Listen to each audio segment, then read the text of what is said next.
So বন্ধুরা, এখন আমরা আছি হচ্ছে খানাংশ রেল স্টেশনে। তো কোথায় যেতে চলেছি, তো খুব সুন্দর একটা পবিত্র জায়গা স্থানে যেতে চলেছি আমরা। বলতে গেছি আমি আছি, আমার দুটো বন্ধু দাদা আছে, যাই বলতে পারো। তো আমরা এখন আছি খানাংশ রেল স্টেশনে। তো আমরা ফার্স্ট ট্রেনটা যাবো হচ্ছে রামপুরহাট। তো বন্ধুরা বুঝতে পারছে রামপুরহাট মানে বুঝতে পেরেছে কোথায় যেতে চলেছি আমরা। তো আমাদের ফাইনালি ট্রেনটা ঢুকে গেছে। তো বন্ধুরা, রামপুরহাট খুব সুন্দর একটা জায়গা, সেখানে যেতে চলেছি আমরা তারাপীঠ মায়ের মন্দিরে। আমার এটা নিয়ে মায়ের মন্দিরে দুবার যাওয়া হবে ভাই। একবার গিয়ে আমার পোষায়নি, ঠিক আছে। তো আমি আবার ফিরে একবার যাচ্ছি রামপুরহাট মা তারা মায়ের দর্শনে। তো তারা মা আবার ডেকেছে আমাকে, তো ফাইনালি আবার যাচ্ছি তারা মায়ের দর্শনে। তো খুব মজা হতে চলেছে, খুব এনজয় হতে চলেছে। তো ভিডিও পুরো দেখতে থাকো, ভালো লাগে like comment share and subscribe অবশ্যই করতে হবে। সম্বন্ধে এরকম দৃশ্য মানে খুবই কম দেখা যায়, মানে এরকম দৃশ্য রেকর্ডিং আমার ফোনে নেই বলতে গেলে। তো এরকম দৃশ্য দেখে আমি বললাম না ফোনে একটা ভিডিওটা করি। আর অনেক দিন বাদ ভিডিওটা আসছে, অনেক দিন বাদ, মানে কি বলবো, অনেক দিন বাদ ভিডিও আসছে। বন্ধুরা, এখন আছে আমাদের ঝাপটার ঢাল, ঠিক আছে। সো বন্ধুরা, যখন আগের বার যখন গিয়েছিলাম না, প্রায় 3-4 জন 5 জন মিলে টিম মিলে গিয়েছিলাম। তো এবারে আমরা 3 জনে মিলে এখন ট্রেনটা দাঁড়িয়ে আছে ঝাপটার ডালে।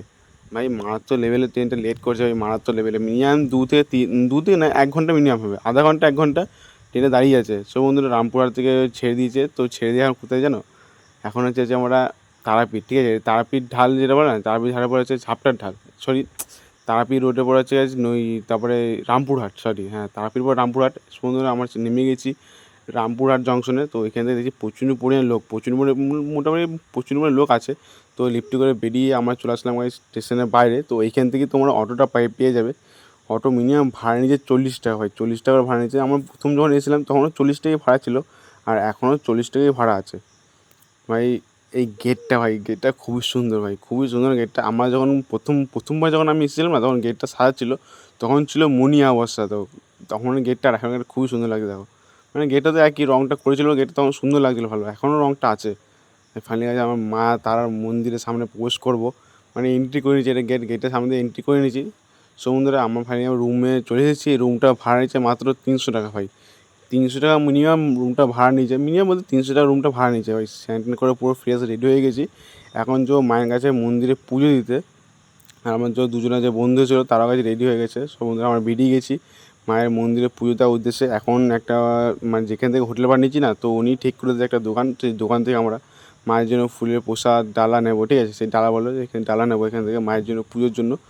তো সেই দোকানে যাচ্ছি আমরা। আশেপাশে প্রচণ্ড পরিমাণে দোকান, প্রচণ্ড পরিমাণে দোকান, খাবারের দোকান আছে, মানে রান্না করার দোকান, মানে অনেক মিনিমাম মোটামুটি অনেকটা দোকান আছে মানে এলাকার মধ্যে, খুবই অনেক বড় দোকান। সমুদ্রটা আমার 1 নম্বর গেট আছে, 1 নম্বর গেট। আমাদের পুজোর ডালি বলি সব কেনা কমপ্লিট হয়ে গেছে।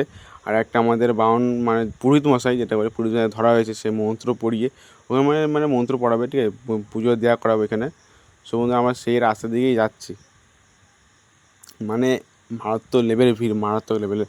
তোমাদের যোগ্য সব এখানে আশা করি হয়। কারা কারা তারাপীঠ গিয়েছো অবশ্যই কমেন্টে জানাবে। তো আমার এইটা নিয়ে দুবার তারাপীঠ যা হচ্ছে ভাই, অনেক লং ভিডিও আসছে ভাই, অনেক লং, মানে লং মোটামুটি লংটা হবে, কারণ টোটাল তারাপীঠটা নিয়ে ভিডিওটা হচ্ছে, কারণ অনেকটা লং ভিডিও হবে এটা। যাই বন্ধু, তোমরা মেনে নিয়ে চলবে। আর লাইনটা দেখে না মাথাটা বাস ঘুরে গেছে এই দেখে ভাই। পুরো শেষ মাথায় লাইন আমাদের, পুরো শেষ মাথায়, মানে ওইখান থেকে পুরো তো শেষ মাথায় মিনিমাম 1 থেকে 2 কিলোমিটার, মিনিমাম তো 1 কিলোমিটার ধরতেই পারো, 1 কিলোমিটার রাস্তা পুরো জাম। এখন ভিড়টা দেখে তোমরা বুঝতেই পারছো কতটা পরিমাণে জাম। আর মাথা সেই পুকুর, এই পুকুরটা বহু একটা রহস্য আছে, তো কোনো এক সময় রহস্যটা বলবো।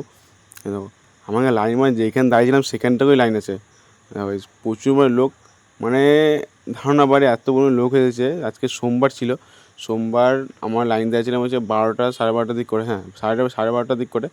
সো বন্ধুরা, লাইন টুকটুক করে এগোতে এগোতে ফাইনালি অনেকটা এগিয়েছি। আর এখানে দেখি এসে প্রচুর পরিমাণে বৃষ্টি হচ্ছে দেখো, প্রচুর পরিমাণে বৃষ্টি। আর যখন আমরা আগের বার যখন লাইন দিয়েছিলাম না, তখন এখান থেকে যখন প্রথমবার আমি এসেছিলাম না পুজো দেওয়ার জন্য, তখন এখান থেকে লাইনটা দিয়েছিলাম ভাই, ফাঁকা ছিল পুরো ফাঁকা।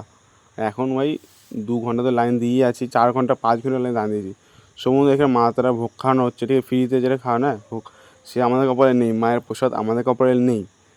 ভাই নিচে নামতে নামতেই প্রসাদ পুরো শেষ হয়ে গেছে, মানে কপালে পাইনি বলতে। সো ফাইনালি গেছে আমার মায়ের মন্দিরে পুজো দেওয়া কমপ্লিট হয়ে গেছে ভাই। ভিতরে ক্যামেরা অ্যালাউ নেই, অ্যালাউ কাদের আছে জানো, যারা 500 টাকা দিয়ে মানে ভিডিও করবে তাদের জন্য। যারা ভিআইপি লাইন 500 টাকা, 1000 টাকা, 2000 টাকা। এখন মানে এখন মাকে সবাই কিনছে, ঠিক আছে, এটা হচ্ছে ব্যাপার। মানে তুমি যত টাকা দেবে তত মা তোমার হবে। ভাই আমার কষ্ট করে জেনারেল লাইন দিয়ে আমরা এসেছি। জেনারেল লাইন ভাই ফ্রি, জেনারেল কোনো পয়সা লাগে না।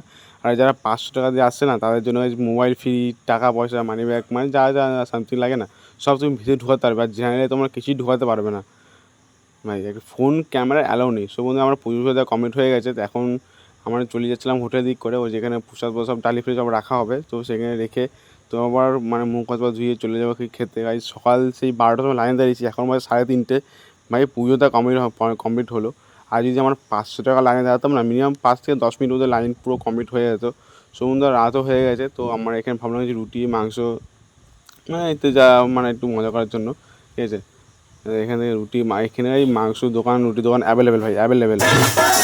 রাতে মহাশ্মশান দিচ্ছে, এখানে দিকে সব নাচ গান হচ্ছে, খুব সুন্দর নাচ গান হচ্ছে, মানে দেখে খুব ভালো লাগছে। তো আজকে শ্মশানে যাইনি আমি, তো সেখানে ভিডিও শ্যুট করতে পারিনি। আর কারণ সকাল হয়েছিল বলে আমরা চলে গিয়েছিলাম, তো সেই কারণের জন্য তারাপীঠ মহাশ্মশানের ক্লিপটা আমি দেখাতে পারিনি। তো লাস্ট পর্যন্ত দেখতে হবে কেন দেখাতে পারিনি সেটা আমি এই ভিডিওতে বলবো। তো এইখানে দুটি আছে তারাপীঠের শ্মশান, ঠিক আছে। দেখো মা তো লেগে গেছে অন্ধকার, ভাই অন্ধকার যা ভয় না। তখন রাত তখন বাজছে হচ্ছে 1টা বাজছে মনে হয়, 12:30 সামথিং, 12:30 মতন বাজছে। এই অন্ধকারে আমি আর জিকো, ঠিক আছে, আমার বন্ধু। ভাই এই অন্ধকার ভাই বললাম আর যেতে হবে না, ঘুরে চ। সমুদ্ররা এখন বাজে সকাল, মানে রুম আমরা ছেড়ে দিয়েছি, ঠিক আছে, এখন রুম ছেড়ে দিয়েছি। এখন হচ্ছে কাকাতুয়া প্যারা, এটা হচ্ছে তারাপীঠের ফেমাস কাকাতুয়ার প্যারা। ভাই এখানে খেতে গেছে খুবই সুন্দর প্যারা, মানে তারপর যত প্যারা আছে না, তো ওটা থেকে এই 10% এটা খেতে ভালো। ওটা থেকে দোকানের প্যারা থেকে এই প্যারা দিয়ে খেতে ভালো। আর এখানেও গাইস কাকাতুয়া বসে আছে, এই কাকাতুয়ার জন্য এই গোটা দোকানের নাম দিয়েছে কাকাতুয়ার প্যারা। ভাই এই তারাপীঠে যত দোকান আছে না, তো সব থেকে 10% মানে ভালো খেতে এই কাকাতুয়ার প্যারা। সো বন্ধুরা আমরা সকাল সকাল বেরিয়ে গেছি, ঠিক আছে, প্রসাদ যা ছিল দরকার ছিল বেরিয়ে গেছি। তার আমার প্রণাম করে মা যেন আবার ডাকে আমাদের, যারা যারা ভিডিও দেখছে তাদের সবার মঙ্গল হোক, আশা করি সবাই